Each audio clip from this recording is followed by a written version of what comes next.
¿Ya pueden ver las diapositivas? ¿Ya se ve? Ok, ya las puedo ver. Es que no las podía ver. Bueno, perdón. Te toca un tema muy bonito, el diagnóstico radiológico. Sí, un poco tedioso, pero pues ahorita vamos a comentar. Bueno, buenos días. Mi nombre es Karina de Los Ángeles Castillo Gil y el día de hoy vamos a presentar lo que es el diagnóstico clínico, el diagnóstico radiológico, la evolución y complicaciones del pronóstico y tratamiento y el desprendimiento epifíseo. Siguiente, por favor. Bueno, a manera de introducción, el día de ayer nuestro compañero Gerardo explicó lo que son las generalidades de las fracturas y más bien había un concepto que se me hizo muy interesante, ¿no? Que las fracturas se definían más bien como fractura de un hueso y que se podían clasificar de diferentes formas, como lo vimos ayer, según su energía, según su caso de fracturas, que pueden ser más adelante y van a ser importantes para un diagnóstico radiológico, entre otras, ¿no? El diagnóstico radiológico y más bien el diagnóstico clínico nos van a ayudar mucho en qué? En dar un mejor tratamiento al paciente y ver cómo van a progresar esto. Bueno, siguiente, por favor. Estos son los temas que vamos a tratar y pues comenzamos. Siguiente, por favor. Empezamos con el diagnóstico clínico. El diagnóstico clínico, como vamos a ver, van a ser más bien empezar a lo que es a tratar al paciente. Es importante tener una buena anamnesis, una buena inspección, una buena palpación y una buena motilidad. Como se podrán dar cuenta, en la anamnesis vamos a ver o preguntar al paciente, ¿no? ¿Cómo está? ¿Cómo se siente? ¿Qué pasó? ¿Dónde pasó? Más bien preguntando qué le duele, entre otras, ¿no? Necesitamos bien entender los antecedentes médicos de este paciente. ¿Qué es lo que tiene mi paciente? Si tiene una hipertensión, si tiene alguna diabetes, si tiene alguna otra patología que a nosotros nos pueda ayudar. ¿Por qué? Porque muchas veces, como mencionaba un texto, muchas veces el dolor y todo eso van a depender del tratamiento, es decir, del tipo de tratamiento que nosotros demos. Los antecedentes sociales se van a ver más bien, vienen siendo no cultura, sino cómo ha ido el paciente, ¿no? Si es drogadicto, si es alcohólico, si es fumador, entre otras. Es importante recalcar estos dos puntos, pero aquí va el otro más importante, que es un examen físico.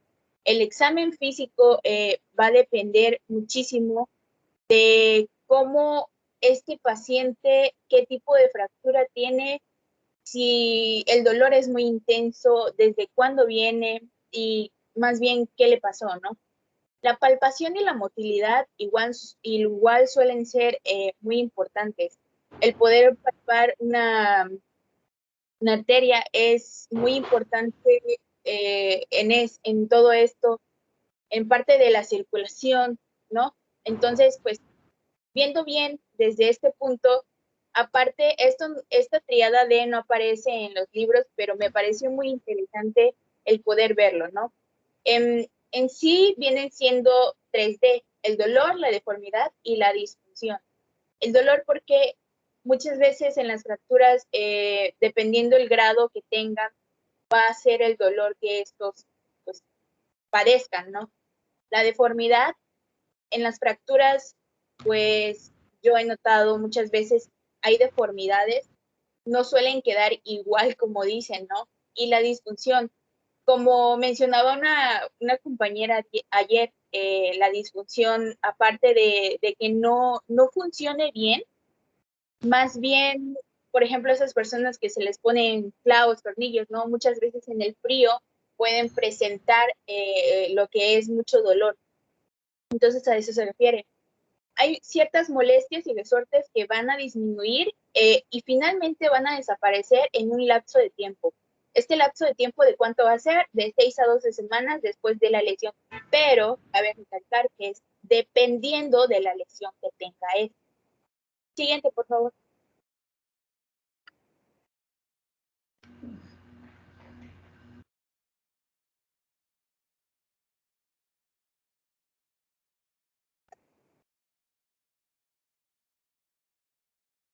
Bueno, en el diagnóstico radiográfico, como venía diciendo el doctor, es una parte que al menos a mí me pareció un poco tediosa de entender porque son muchos, más bien fijarse en los trazos y fijarse en ahorita vamos a comenzar a ver eso, pero antes de eso, el Instituto Mexicano del Seguro Social, o sea, encontré este documento, este formato que nos indica o que nos ayuda a nosotros a poder solicitar un estudio radiográfico.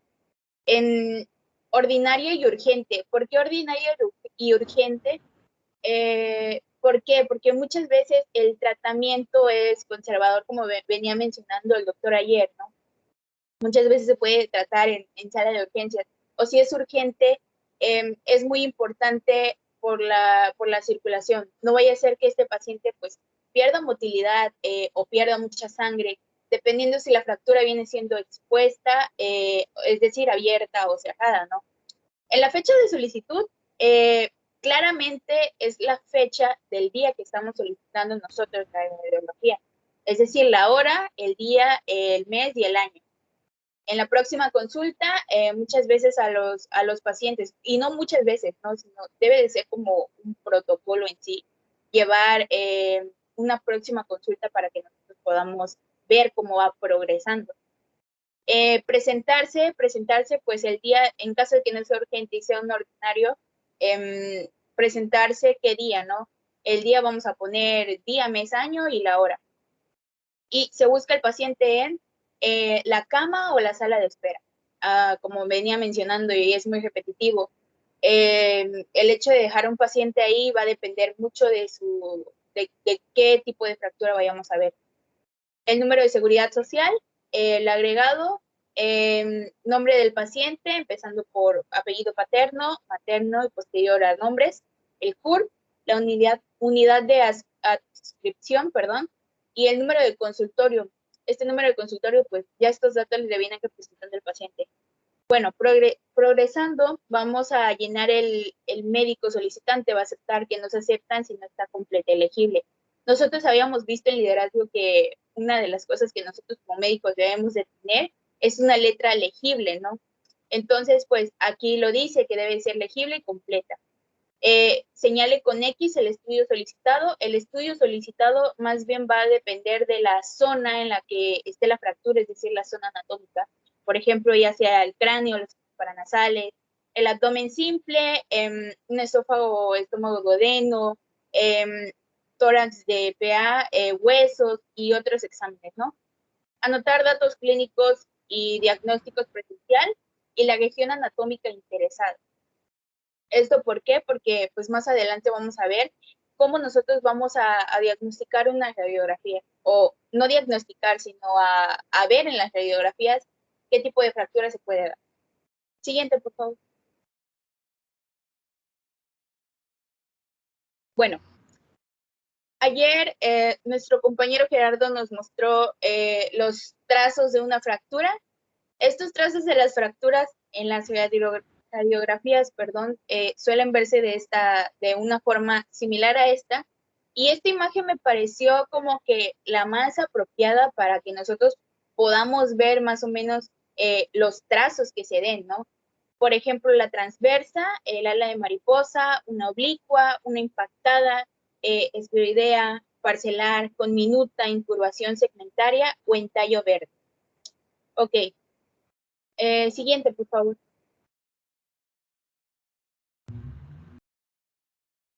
Bueno,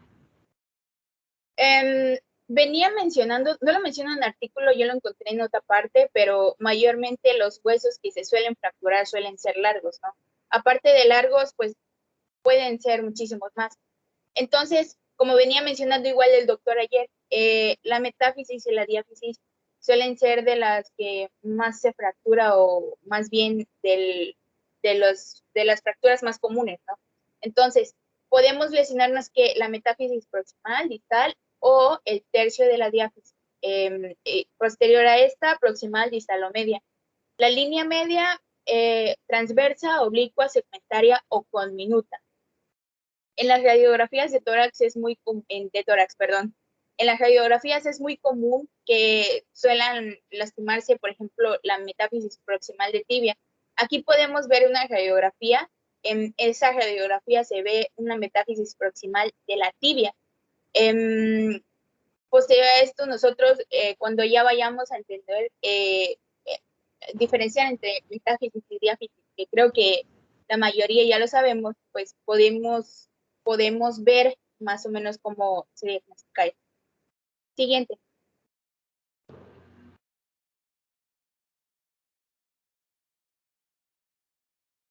Bueno, aquí en estas imágenes se muestran unas radiografías y aquí vamos a aprender a describir un aspecto radiológico. Es muy importante tener dos vistas, como mencionaban, ¿no? Antero-posterior y lateral. Esto siempre se va a ver. En sí van a ser, por ejemplo, en caso de fractura de metáfisis proximal de la tibia, es muy importante poder pedir una radiografía oblicua, la radiografía oblicua para que podamos nosotros ver más o menos cómo se nota, ¿no? Entonces, al tener nosotros esto, pues ya podemos más o menos tener la noción o la idea de cómo nosotros vamos a diagnosticar esto. Posterior a esto, hay como que ciertos puntos que nosotros debemos de seguir para describir este aspecto radiológico, que es la ubicación, la calidad ósea, la lesión y el desplazamiento. Es decir, si es una fractura desplazada o no. ¿Qué tipo de lesión es? En este tipo de lesión yo lo entendí más bien si, por ejemplo, es una fractura abierta o cerrada, porque como vamos a ver en tratamiento más adelante, los tratamientos suelen ser diferentes.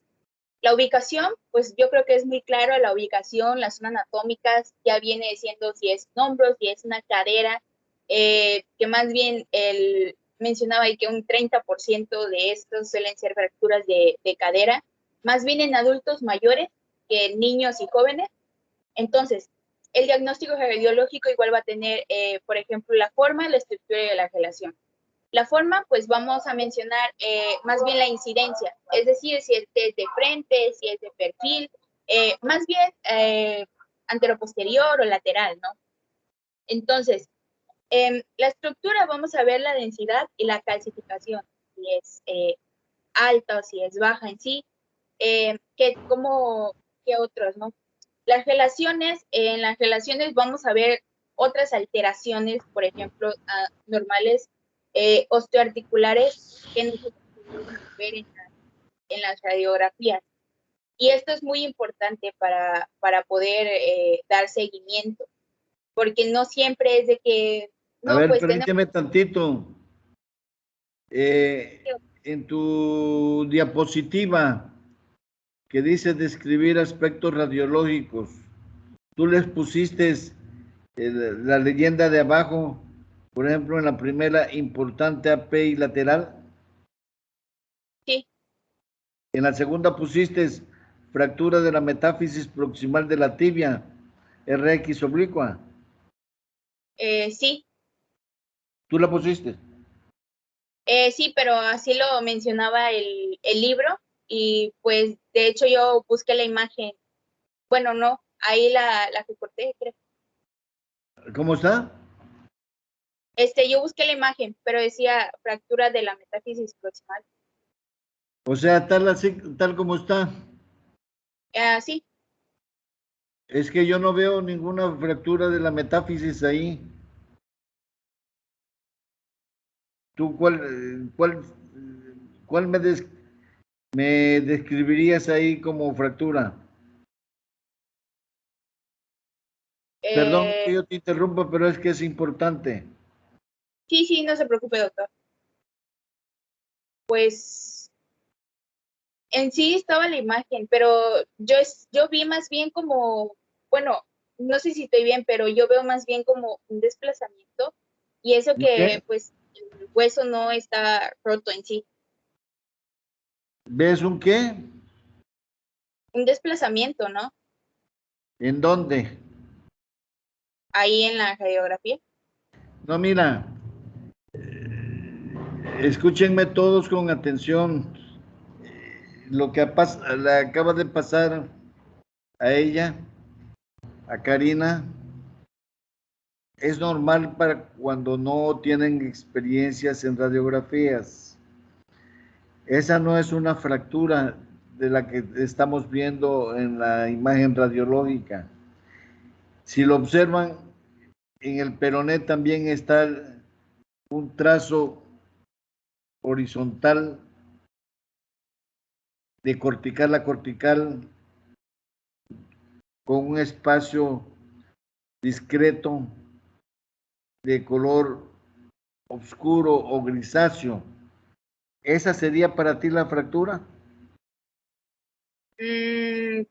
Pues en sí, para mí, yo creo que sí. O sea, para mí siento que sí es una fractura, pero como dice, pues no tengo noción, entonces más o menos me fijé en las imágenes y era como que la más No, próxima. lo que pasa que este es un hueso de un niño que está en crecimiento y esta imagen que estás viendo ahí es el cartílago de crecimiento del niño, no es fractura. Velo y verás que está muy definido, muy nítido, no está desplazada, está alineada. Y la misma imagen que tiene la tibia la tiene el peroné. ¿Sí te fijas? Sí, sí, sí, doctor. Esta, qué bueno que la puso Karina, porque ya desde este momento vamos a aprender a diferenciar lo que es el cartílago de crecimiento en un hueso largo. En este caso es el de la tibia.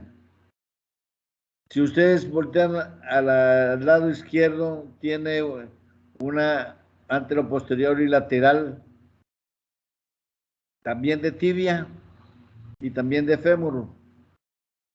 Si ustedes observan, ese es de un adulto.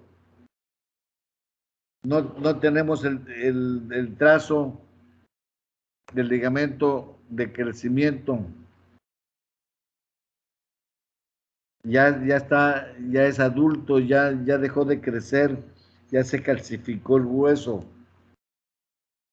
Perdón que yo te interrumpa, pero esto es importantísimo. Grábense ya la imagen. La de la izquierda es de un adulto que ya no tiene cartílago de crecimiento. Véanla cómo está nítida, parejita, bien definida. No hay ningún trazo. Y aquí a la derecha vemos la misma imagen de tibia y fémur y vemos el peroné y tanto el peroné como la tibia en su metáfisis tienen una imagen que podríamos imaginarnos que es una fractura en la metáfisis y no, lo que es eso es el cartílago de crecimiento. Lo vamos a ver en todos los niños. Acuérdense, en los niños en los que están en crecimiento hasta los 15, 17, 18 años, muchas veces vamos a encontrar la imagen del cartílago de crecimiento. Discúlpame, continúa. No se preocupe. Como venía mencionando el doctor, ¿no? Bueno, por eso les dije que era un poquito tedioso porque pues nosotros al no tener noción y no haber visto estas cosas, pues puede ser un poco confuso, hasta a mí me confundió, ¿no? Pero prácticamente nos debemos de basar en los puntos que les mencioné, en la forma, estructura y las ciertas relaciones que tengan con los huesos. Como venía mencionando, con tibia, con peroné, o en el caso del brazo, ¿no? Cúbito, radio, entre otras estructuras anatómicas que nosotros pues, podemos ver más adelante. Siguiente, por favor.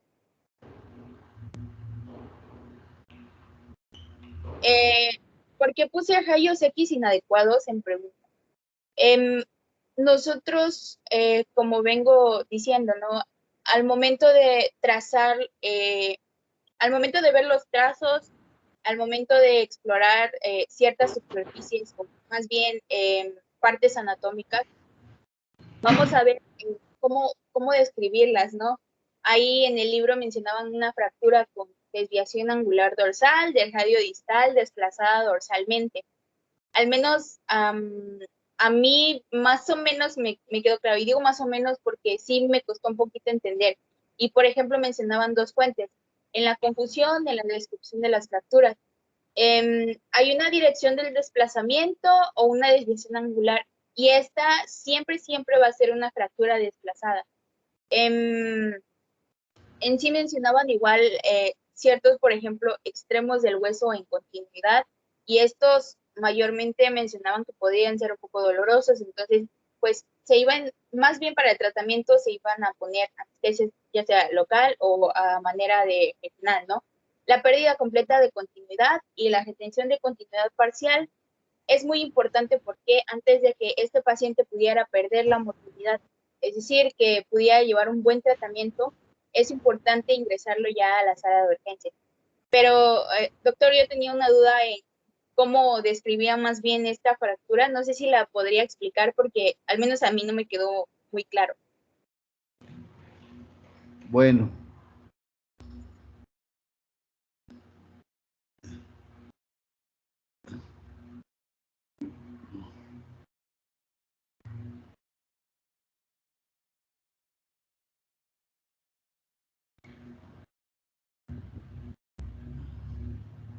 Está un poquito borrosa, no la defino bien, pero es una fractura de Coles, así se llama. Abraham Coles describió por primera vez este tipo de fractura. Si tú observas, hay una imagen de un triangulito que tiene el vértice hacia la izquierda y la base hacia la derecha, hacia la metáfisis. ¿Observas bien la metáfisis? Sí, doctor, sí la veo. Ahí está el trazo fracturario. Es un trazo fracturario transversal, pero el fragmento distal, que es el de la articulación, de la metáfisis y la articulación, está desplazado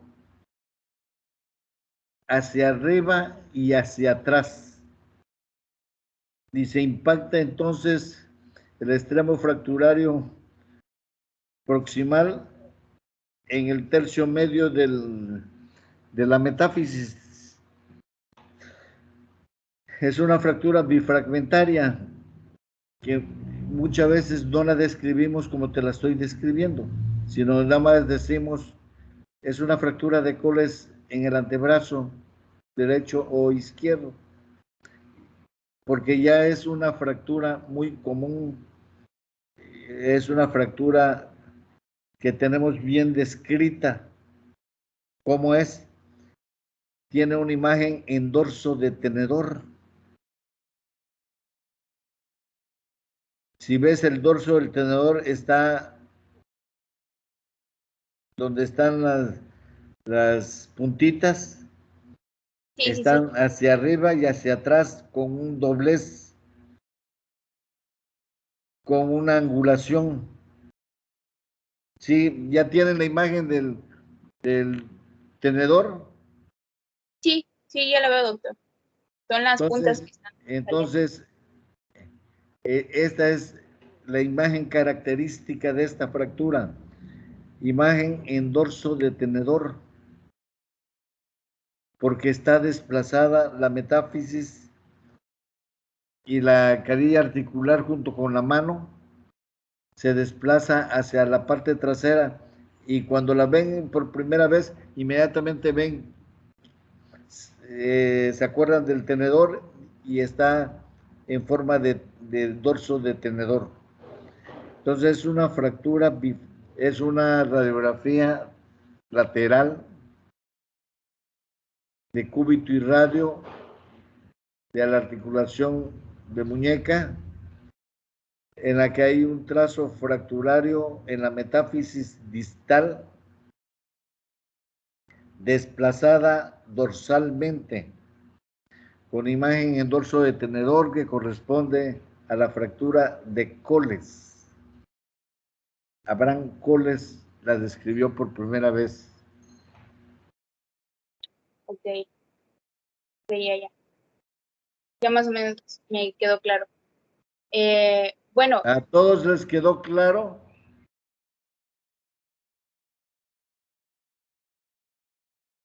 Sí, doctor.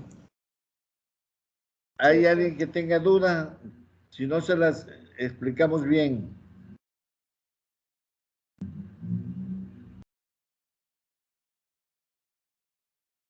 Muy bien. Entonces, continuamos. Ok. Bueno, esto de rayos X inadecuados, pues ya el doctor lo explicó más o menos. Bueno, lo explicó, perdón. Y vienen siendo más bien, como les venía diciendo, las zonas anatómicas, las partes del hueso en sí. Los extremos del hueso en continuidad, es decir, qué extremos a qué extremos.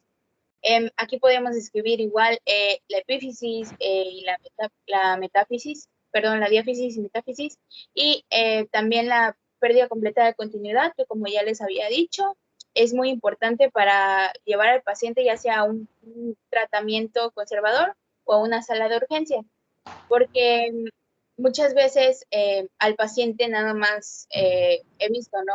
Al menos yo he visto que se les da, por ejemplo, que se pongan ya sea hielo o que se pongan o que vayan a rehabilitación. ¿Por qué? Porque no suelen ser fracturas peligrosas, por así lo deciden llamar, ¿no?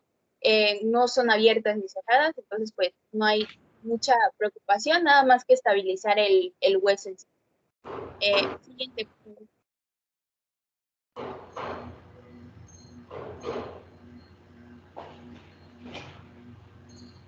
Bueno, para ver el desplazamiento en sí, vamos a tener ciertas, podrían decirse, clasificaciones y las anguladas van a ser varo y valgo, que más adelante vamos a ver. Las desplazadas ya vendrían siendo medial, lateral y anteroposterior, que las vamos a ver más bien en radiografías cuando nosotros vayamos a hacer ya sea, por ejemplo, medial o lateral y la anteroposterior, ¿no? Y cabalgadas. En sí, el desplazamiento va a ser esto, si es desplazado, si no es desplazada. Y como venía diciendo, quiere decir que más bien como el hueso se salió del lugar, entonces, pues eso quiere decir más bien desplazamiento. Siguiente, por favor. Bueno, aquí vamos a ver fracturas desplazadas en una cabeza femoral y como venía diciendo, más bien el 30-40% de estas fracturas desplazadas de cabeza femoral se dan más bien en adultos mayores. ¿Por qué adultos mayores? Porque están más propensos a caídas. Vayamos a decir que conforme nosotros vayamos avanzando de edad, no va a ser lo mismo en musculatura, en sostén de los huesos, es decir, entonces van a haber ciertos desplazamientos, como les había yo dicho, ya sea varo o valgo.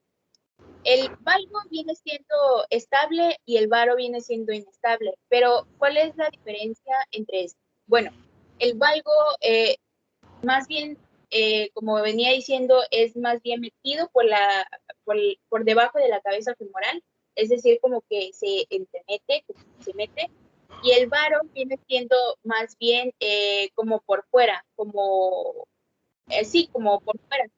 Entonces, uno es metido y el otro es como por fuera. Mira, el Aquí, valgo lo puedes describir como una angulación de tipo de letra V, con más angulado. De hecho, si lo ves, tiene la forma de una letra V o B corta. Y ese es el valgo. El varo va a tener de la forma del charrito Pemex. No sé si conocieron la imagen del charrito de Pemex que estaba patizambo. Acuérdense, varo, patizambo. Tiene separadas las rodillas y unidas los tobillos. Valgo tiene separadas los tobillos y unidas las rodillas. Al revés. Valgo. Acuérdense Ok, así como una V, el valgo. De hecho, se van a acordar porque está pegada a la rodilla y separada los tobillos. Y el varo es al revés. Se unen los tobillos y se separan las rodillas. Ya grábense esa definición así. Lo van a estar viendo muy seguido.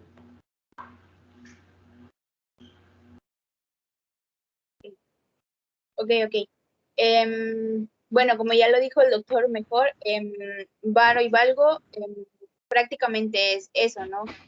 La unión, separación, separación, unión. Entonces, tratamiento que se les da, por ejemplo, a fracturas desplazadas de la cabeza femoral. Más bien en estos tipos, em, es muy importante en los adultos mayores, hay un reemplazo protésico en un individuo osteoporótico.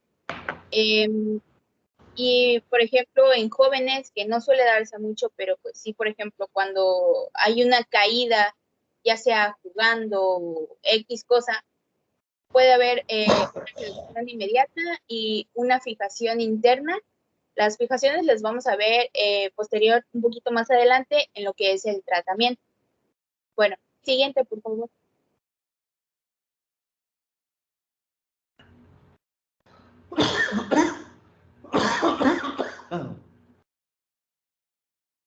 Posterior a esto, ya vienen siendo la evolución y las complicaciones que se les da más bien a los pacientes. Estos pacientes muchas veces suelen presentar muchísimas complicaciones, o ya sea que salgan bien.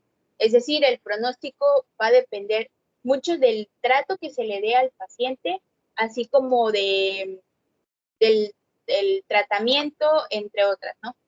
Entonces, van a haber complicaciones en ciertos lapsos de tiempo, y digo lapsos de tiempo porque pueden haber complicaciones inmediatas, mediatas o tardías. En las inmediatas van a ser en las próximas 48 horas, que como dicen, ¿no? En 48 horas que son cruciales para ver cómo va progresando, es decir, son causas de la misma fractura, ya sea, por ejemplo, en una infección, por ejemplo, esté haciendo mal un clavo o un tornillo, ¿no? Que muchas veces sucede esto. Entonces vamos a tener complicaciones, por ejemplo, el síndrome compartimental, el de aplastamiento, una embolia de grasa, una necrosis avascular y lesiones neurovasculares. Esto los vamos a ver próximamente en las diapositivas, pero mientras vamos a ver inmediatas también, es decir, que va a ser posterior a días, semanas o meses. Esto es causa de un mal tratamiento. Suele haber complicaciones como por ejemplo osteomielitis, pseudoartrosis, algo distrofia de pseudoartrofis, y más bien las pseudoartrofis pues van a haber ciertas clasificaciones que vamos a ver más adelante.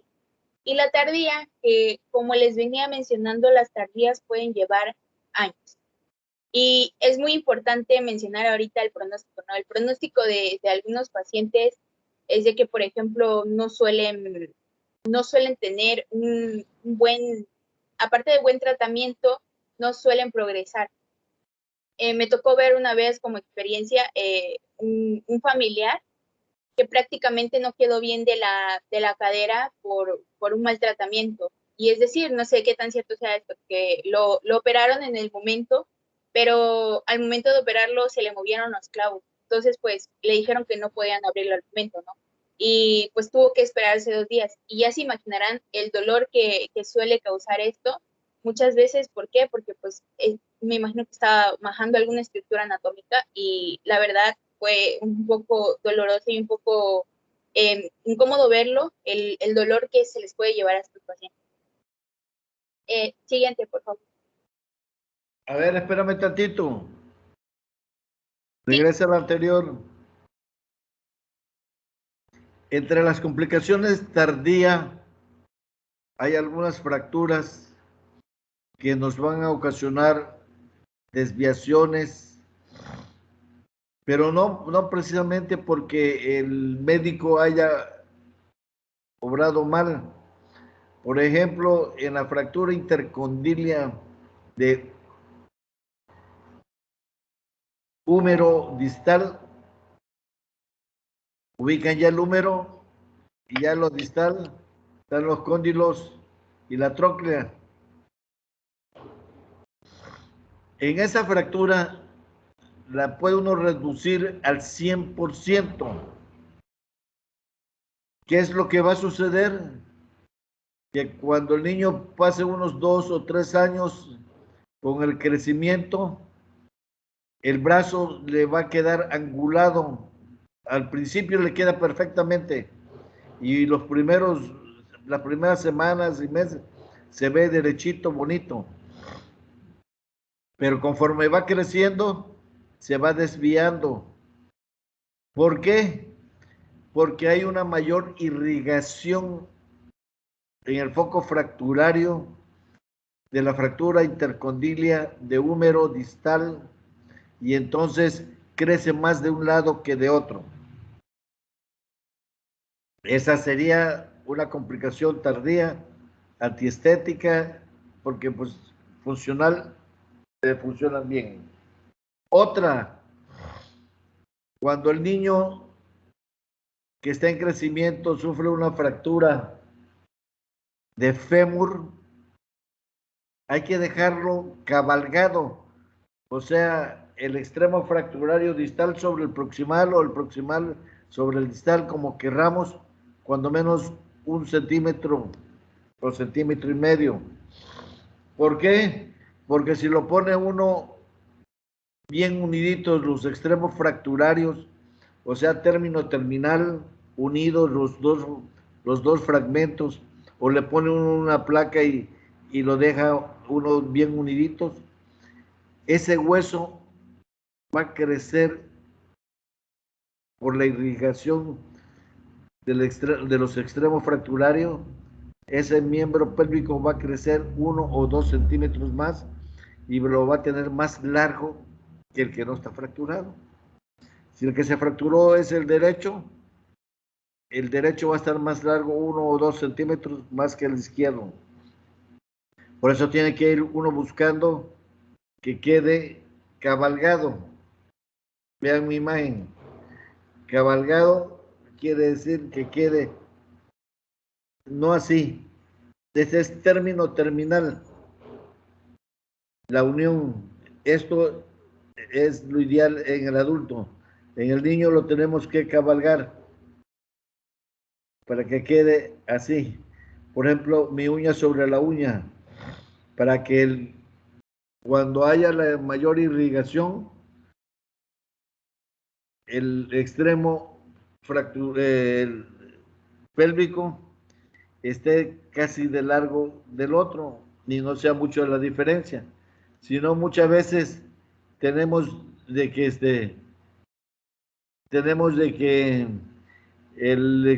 la fractura, bueno, el fémur fracturado crece más que el normal y va a tener una pierna más larga. Esas son complicaciones tardías que no tienen, bueno, tiene que ver con el tratamiento que hace el médico, porque si el médico no sabe tratar a niños, ignora muchas cosas de tratamiento y el niño, acuérdense que no es un adulto pequeño, sino que es un ser que está en crecimiento y evolución y cambios anatómico-fisiológicos. Esa es la definición de lo que es el niño, lo que es la pediatría. La pediatría es la especialidad del niño. Y el niño, solía decir el doctor Torruella, el doctor Torregrosa, mi maestro de pediatría. Yo hice 2 años de pediatría primero. Y me iba a especializar en traumatología y ortopedia pediátrica, pero no lo pude, así que terminé siendo traumatólogo ortopedista de adultos y de niños, porque realmente es muy poca los lugares donde hay ortopedistas pediatras. Pero en la época que yo lo traté de hacer, nada más aceptaban a 2. Ya no pude hacer ortopedia pediátrica, pero para hacer ortopedia pediátrica tenías que hacer 1 o 2 años de pediatría y después entonces aspirar a ser traumatólogo pediátrico. Entonces tienes que saber exactamente tratar al niño, porque el niño va a tener muchas variaciones, va a tener muchos cambios, muchas maneras de tratarse. Y dentro de las complicaciones tardías, lo vamos a ver. Ahorita se me ocurre aquí así que se me vinieron la fractura intercondilia de húmero, que aunque quede al 100% corregida y muy bonita y muy anatómica, con el tiempo se va a crecer más de un lado que de otro y va a haber una desviación. Y la del fémur, que si no lo cabalgan, va a quedar más largo que el homólogo normal que no se ha fracturado. Ok, puedes continuar, Karina, disculpa. Pasa tu diapositiva, pero esas son 2 ejemplos de complicaciones tardías. Ok. Y eso no te lo va a decir el libro. Vean y verán que en ningún libro está, al menos yo no lo he visto en ningún libro ni en ninguna parte. Lo vemos con experiencia y lo vemos en revistas de la especialidad. No, de hecho, esto de inmediata, mediata y tardía lo saqué de un artículo prácticamente que encontré porque no me decía esto que puse aquí. Y en la tardía, pues como menciona, no lo he visto, la verdad, y no lo vi. Pero sí, prácticamente venían generales y locales, en complicaciones generales y locales. Y Ahora, pues, en cuanto a la inmediata, el síndrome compartimental no es tan inmediata, porque a veces sucede a la semana o a los 10 días. Las complicaciones inmediatas, por ejemplo, es el shock. O sea, cuando hay pérdida de sangre en forma de masea, el paciente se choca. Esa es inmediata. Por ejemplo, la fractura de fémur, cuando se fractura en el tercio medio, se puede acumular hasta 2 litros de sangre en el fémur. Y eso ocasiona que el paciente se choque. Eso ocasiona que el paciente se nos muera por el sangrado interno que tienen. Esa es una complicación inmediata. La complicación del síndrome compartimental más bien sería una complicación inmediata. La embolia grasa igual que la necrosis vascular, no sucede de inmediato tampoco, sino sucede después de varios días o de unas semanas. Que el paciente sufrió su fractura, vamos otra vez con fémur. ¿Por qué le hablo de fémur? Porque el fémur es un hueso largo, muy grande, que luego produce embolia grasa por la médula ósea tan grande que tiene o por los fragmentos, los coágulos que forman. Entonces, tendría que ser de que el coágulo viajara de inmediato y se bloqueara en una arteria, una vena, o en el área arteria pulmonar o cerebral, pero no, nunca sucede de inmediato. Sucede más o menos inmediata, a los pocos días, a la semana, o a veces de forma tardía. Los que han tenido fracturas y muchos de los que se masajean y que le dan masaje muy fuerte, tienen el problema de que esos microtraumas que se le hacen con el masaje tan fuerte forman coagulitos y están circulando. Casi todos tenemos coágulos circulando en nuestro organismo. El problema es la mala suerte, que te agarre un coágulo y pase por un vaso de menor dimensión del cerebro o del pulmón y entonces produzca un problema de trombosis de la área anatómica en que sucedió.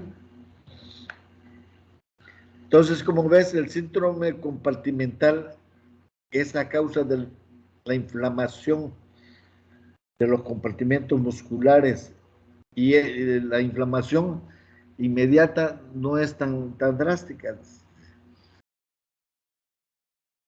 Sucede ya a la semana, a los 10 días. Inmediata, vamos a llamarle, en el momento, en el mismo día. Y la necrosis avascular es por la falta de irrigación, pero también se va implantando poco a poco. Véanlo en el pie diabético. Ya tienen problemas avasculares y se le forma la necrosis avascular en 2 semanas, 3 semanas, un mes.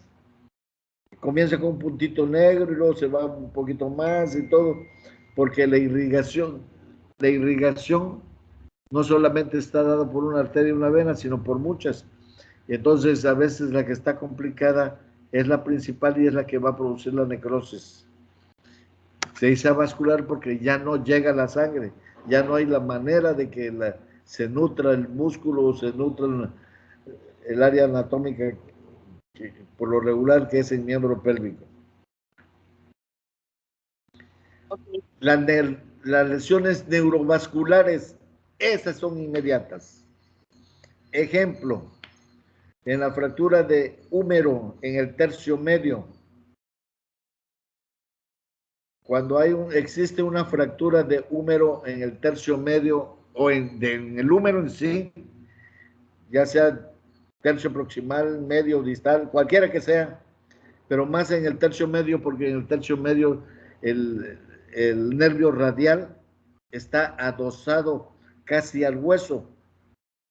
Entonces cuando se fractura, el mismo hueso lo contunde.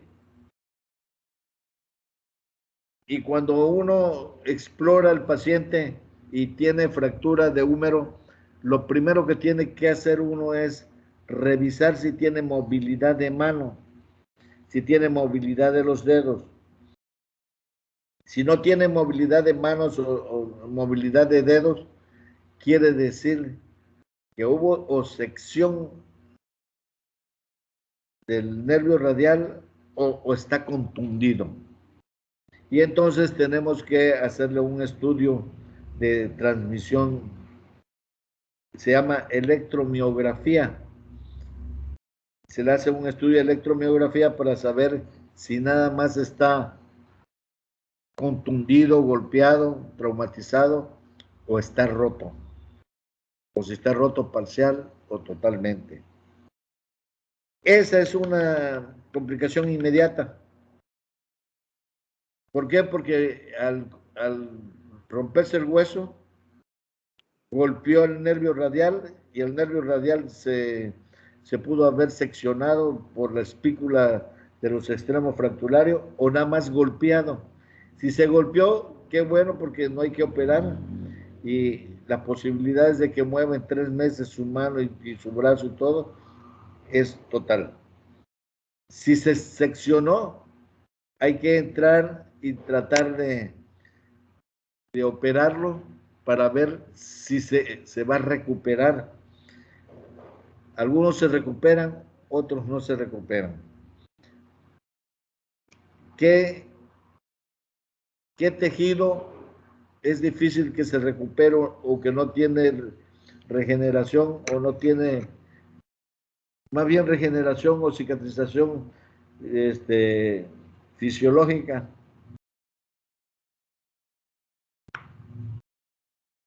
Los nervios, doctor. ¿Eh? Los nervios. Los nervios.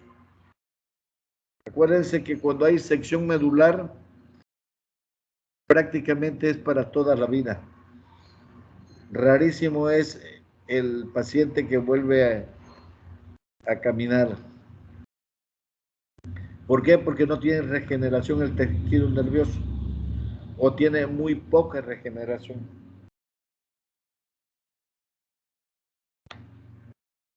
Muy bien, continúa. Doctor, ¿y el tromboembolismo pulmonar sería mediato o sería inmediato? Pues la verdad que yo nunca he visto uno inmediato.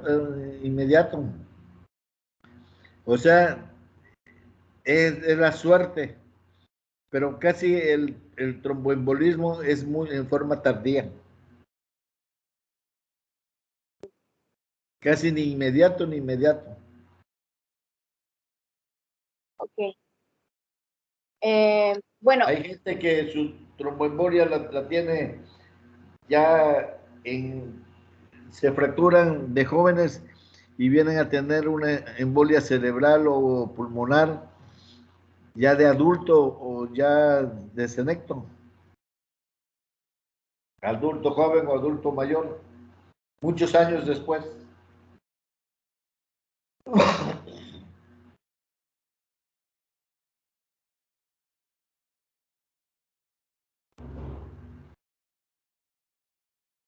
Ok. Muy bien. Bueno, prosiguiendo, las complicaciones, pues como veníamos mencionando, pueden ser inmediatas o tardías, o también se pueden clasificar en generales y locales.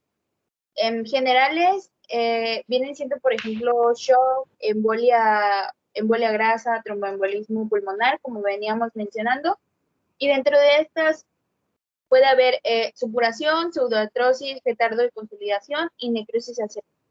Y locales que vendrían siendo más bien en las zonas donde nosotros vamos a presentar.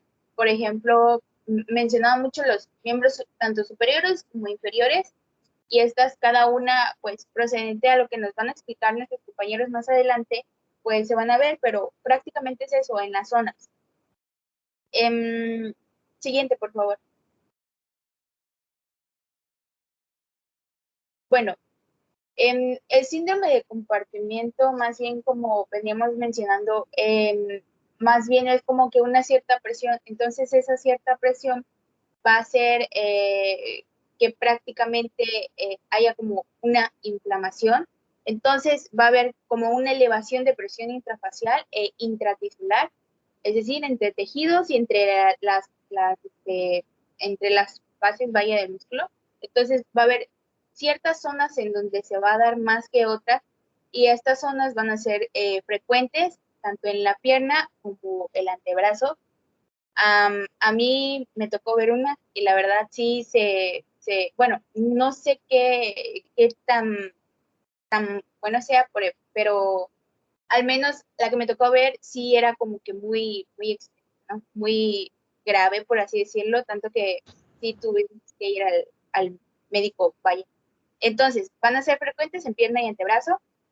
Va a haber compartimiento entre músculo, arterias y venas en el nervio anterior y en el peroneo, ¿no? El diagnóstico va a ser medir la presión intratisular y la clínica va a ser preisquémico, parestesias, y más bien vamos a ver si el dolor que presenta este paciente ya viene siendo que sea crónico, severo, o sea ambos. Vamos a ver cianosis en en las venas, muy bien, va a haber como que una cierta temperatura igual que va a pasar los límites, y va a haber una palidez en las arterias. Esta palidez, pues vaya, porque no hay una buena circulación, va a haber una parálisis posterior a las 48 horas. Estas parálisis significan una alarma, por así decirlo. Quiere decir que antes de ver la cianosis, la palidez y la parálisis, debemos de mantener ese tratamiento, ¿no? Entonces, más bien el síndrome de compartimiento es más bien como la acumulación de presión que se da, y como lo podremos ver en la imagen. Siguiente, por favor.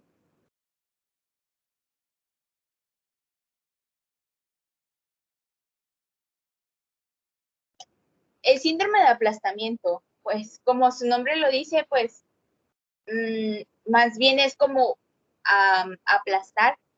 Entonces suelen haber ciertas toxicidad renal por liberar la mioglobina del torrente sanguíneo, por presión muscular.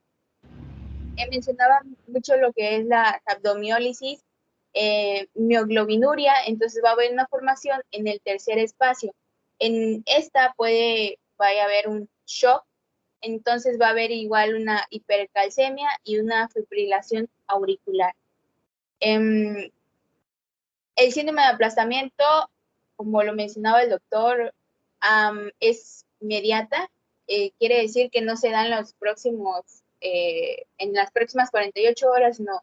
Suele haber un proceso como un poco más desarrollado, por así decirlo, entonces pueden tardar días en que se presente este.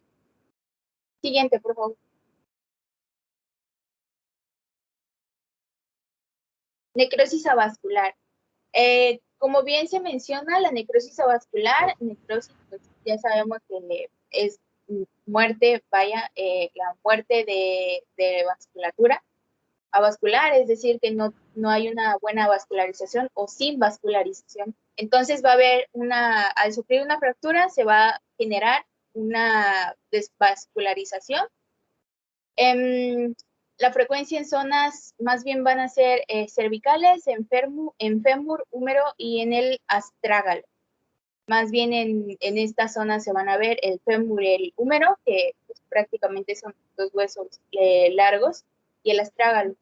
Entonces va a haber una fractura, va a haber desvascularización, y muchas veces la necrosis avascular mencionaban que es más bien por la pérdida de sangre que se está dando. Es decir, que por ejemplo cuando hay una fractura que es abierta, por eso es importante iniciar un tratamiento, aparte de que no vaya a haber infecciones, no se pierda tanta sangre. Por eso, pues hasta en la serie se ve, ¿no? De que necesitan ayuda para poder controlar las hemorragias también. Siguiente, por favor.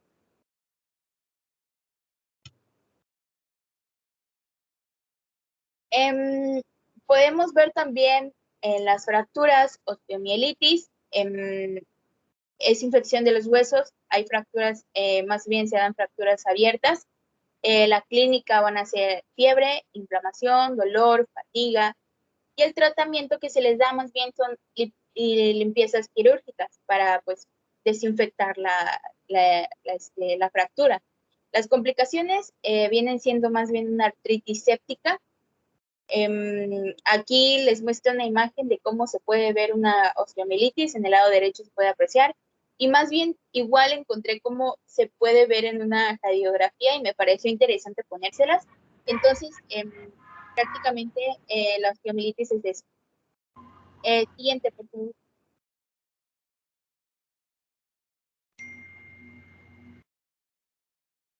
Bueno, pasando a ver lo que son las complicaciones y vimos cómo van yendo o evolucionando más bien, ya sea de una forma inmediata o tardía, dependiendo de cómo vaya el lapso de tiempo, va a haber un tratamiento.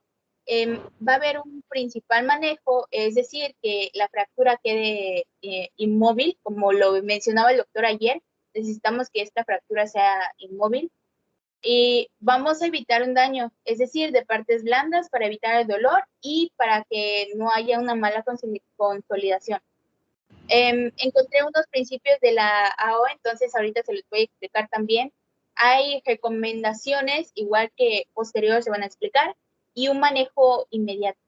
Este manejo inmediato se da más bien en la clasificación de las fracturas abiertas y cerradas, ¿no? Pero no quiere decir que se especifica en ello. El manejo inmediato más bien se basa en, por ejemplo, cuando un paciente llega, nosotros lo primero que debemos hacer es hacer una buena anamnesis, los diagnósticos radiológicos y ver a qué nos estamos enfrentando. Entonces es eso prácticamente. Siguiente, por favor. Bueno, hay 4 principios de la AO, entonces el primero quiere decir que va a haber una reducción y una fijación para restaurarla anatómicamente. La reducción, como se mencionaba en el libro, es manual, entonces al hacerla manual igual van a haber ciertas inmovilizaciones. A ver, sí, hay una reducción, entonces en la reducción prácticamente aquí a este paciente se le va a administrar lo que es anestesia y van a haber maniobras o ciertas maniobras para corregir lo que es las fracturas, ¿no? Entonces, lo segundo que vamos a hacer es estabilizarlas por férulas o por fijación según las características de fractura y lesión. Estabilizarlas por férula o fijación, como mencionábamos ayer, hay clasificaciones de fracturas, ¿no? Según su etiología, según la energía, entonces es muy importante clasificarlas. Y el tipo de lesión que se les vaya a dar. El tipo de lesión, yo entendí más bien que vienen siendo como que las complicaciones que se les pueden dar a estos pacientes. Entonces, es primordial en los primeros 2 pasos. El tercer paso es la preservación de vascularización y tejidos blandos por una cuidadosa manipulación. Aquí más bien vamos a fijarnos de que nuestro paciente a futuro no a futuro, sino que en las próximas 48 horas, el próximo tiempo, no vaya a desarrollar, aparte de infección, no vaya a quedar una deformidad o este paciente se encuentre cómodo, entre comillas, porque pues sabemos que una fractura puede ser dolorosa o es dolorosa. Entonces, necesitamos preservar la vascularización y más bien los tejidos blandos también. Tenemos que tener una segura movilización, tanto de la zona lesionada como del enfermo. Más adelante les van a explicar, pero por ejemplo, cuando hay una movilización o cuando hay una fractura en cervicales, por ejemplo, un latigazo, ¿no? Entonces, no vamos a ir con el paciente y moverlo para que mueva la cabeza, ¿no? Porque lo que menos queremos es que ese paciente se siga fracturando o siga perdiendo o pierda movilización. Entonces, tenemos que valorar mucho. Prácticamente los principios de la AO son 4 y me pareció importante ponérselo. Entonces, esto también. Siguiente, por favor. Bueno, en el libro, ahora sí, en el libro mencionaban reducción, corrección que prácticamente se define como corrección de desplazamientos. Ya veníamos diciendo que era un desplazamiento y lo que les dije, hay manual, es decir, que van a estar bajo anestesia y maniobras para corregir los desplazamientos. Van a haber tracciones continuas.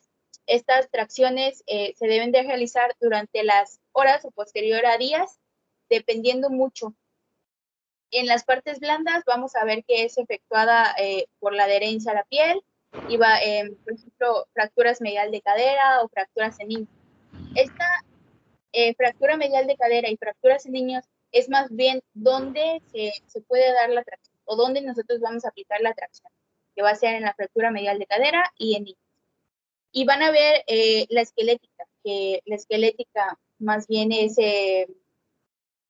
se podría decir que es el esqueleto. Y había una que mencionaba y es cefálica, pero prácticamente, pues cefálica es tratar en la cabeza, ¿no? Y vamos, posterior a lo que les dije, una inmovilización. Vuelvo a reiterar que es muy importante que al principio estos pacientes pues se queden inmóviles. ¿Por qué inmóviles? Porque no podemos no podemos permitir que se sigan lesionando. Entonces, para esto vamos a iniciar. los tratamientos son aparatos enyesados y los elementos que se van a tener son yeso, vendas o bata o malla tubular y se van a aplicar en ese orden. Los modelos en aparatos enyesados. Nosotros es muy frecuente que vayamos y veamos miembro superior o en columna. En la columna van a ver Minerva o collar, así se les llama, y vamos a ver más adelante cómo se ve Minerva y un collar, ¿no? En dorsal, un corsé, en lumbosacra, un corsé bicruto. En miembro superior más bien lo que se usa es un belpo o toracobraquial, así se les llama. En muñeca, manos y dedos vamos a ver una férula digital. La férula digital es, no sé si han visto lo que se le pone en el dedo a los pacientes, es decir, es como alargadito y para que quede inmóvil, es decir, tiene que quedar, pero ahorita lo vamos a ver. Miembro inferior, cadera, fémur, pelvipédico, en rodilla, tibia y peroné.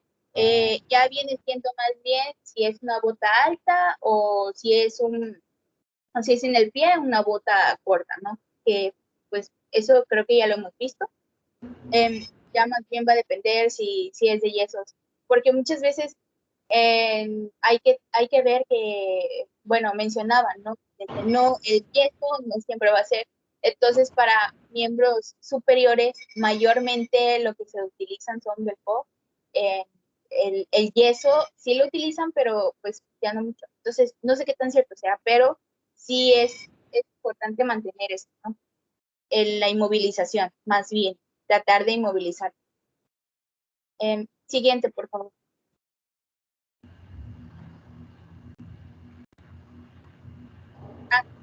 ¿Puedes regresar, por favor? Bueno, se me olvidó decirles, en la esquelética, en las partes blandas, ahí se ven dos imágenes. Entonces, esa es la diferencia que radica una en la otra. En una mencionaban que en las partes blandas me parece que utilizaban como un aparato en U para que pudieran elevar la pierna a un tercio, ¿no? Entonces, al momento de elevar la pierna, hay que tener cuidado, mucho cuidado en esto. ¿Para qué? Porque, por ejemplo, en las partes blandas, tenemos que tener una buena corrección del acolchonado de la férula y más bien igual que no esté comprimiendo el nervio ciático. Y en la esquelética, vamos a ver que, por ejemplo, se encuentra en diferentes, ¿no? Que, por ejemplo, en una fractura supracondilia o transtibial, transcalcánea o una transolecraniana. Sí, entonces prácticamente es eso. Ahora sí, siguiente, por favor.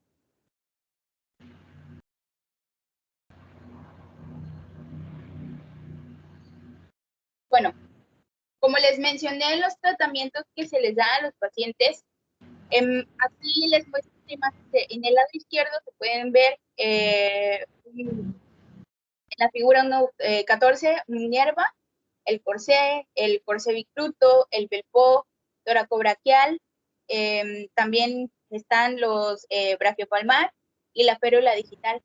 Entonces, en las imágenes, pues yo les puse 4 para que pudieran identificar.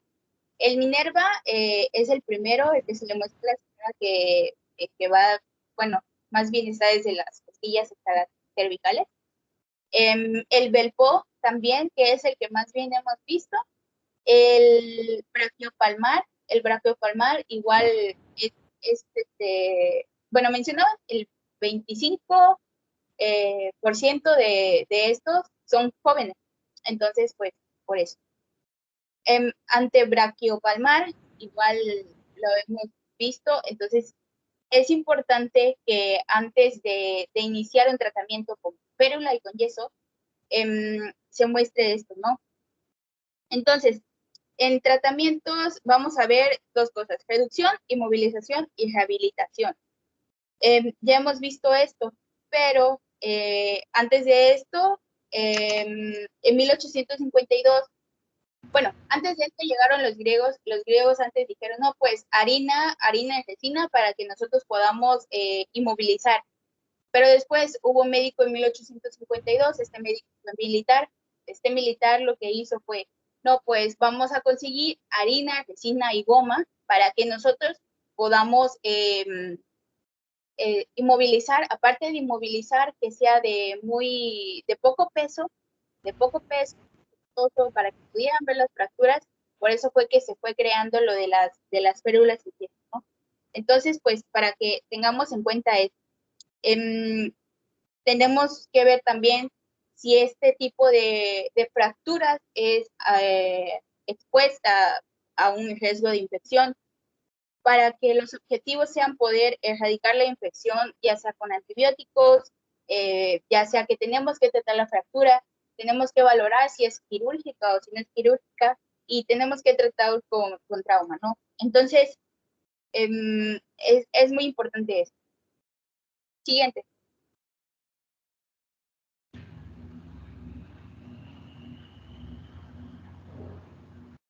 Bueno, en las recomendaciones, como les venía mencionando, el yeso antes sí era muy visto, pero ahorita encontré que es mejor tratarlos con férulas e inmovilizar una articulación proximal y distal y almohadillas. Hay que checar las férulas posterior aproximadamente 24 horas para ver este manejo, ¿no? El manejo inmediato, dependiendo de qué tipo de fracturas veamos, si es abierta o si es cerrada. Vamos a ver abiertas, por ejemplo, en vía periférica, en ATV, y también vamos a tener un tratamiento. Este tratamiento es, por ejemplo, cefazolina es lo que se les da más bien, y posterior a esto, igual les dan ketorolaco, que me parece interesante igual, 1 gramo vía intravenosa cada 8 horas por 2 días. Igual, la vacuna antitetánica, ojo, eso es importante. ¿Por qué? Porque muchas veces hay que ver si el paciente, muchas veces no se vacunan, entonces hay que ver es descontaminar, desbridamiento y estabilización. Y en las cerradas podemos evitar una lesión en partes blandas, y esto va a ser igual inmovilizando. Entonces, los 3 pasos para que se les queden grabados es reducción, inmovilización y rehabilitación. Que la kinesiología, la rehabilitación, es decir, rehabilitación, son importantes después llevado a cabo el tratamiento y antes de, por eso les venía mencionando si es para sala de urgencias, es decir, si es urgente o si puede esperar. Entonces es prácticamente eso. Siguiente, por favor. Muy bien. Gracias.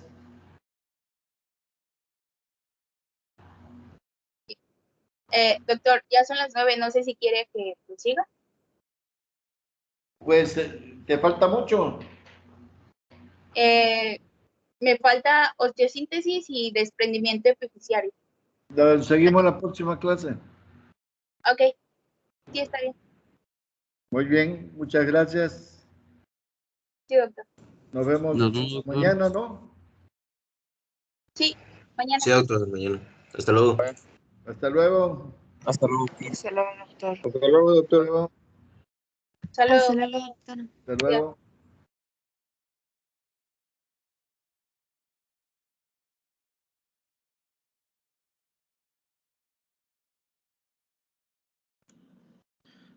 Doctor, ¿sigue en la llamada?